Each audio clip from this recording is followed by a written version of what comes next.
মুমিন মুসলমান মানুষ একটু সালাম টালাম দিতে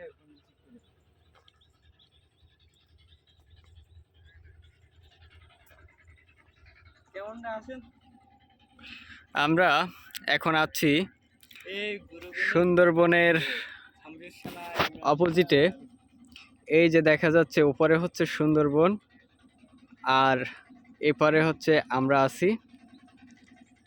তো আজকে আর এখানে এনারা হচ্ছে যে যে বাগদার যে পোনা রেনু যেগুলো আছে ওনারা হচ্ছে এই রেনু ধরতেছে। আমরা হচ্ছে এই জায়গায় আসার কারণ হচ্ছে এই যে দেখাই এই পাশে এই যে বিশাল বড় যে ঘের, এটা হচ্ছে বাগদা চিংড়ি চাষ হয়। এটা বিশাল বড় ঘের। তো এই যে ঘের এখানে হচ্ছে আমাদের জমি আছে।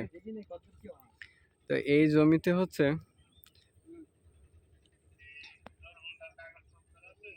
না ভাই এই যে একটু ছেড়ে হয়ে গেছি, গাড়ি বিক্রি করে দিলাম যে কাগজপাতি গাড়ি নেবো, সেই বিক্রি করে আবার অনটেস্ট নিই।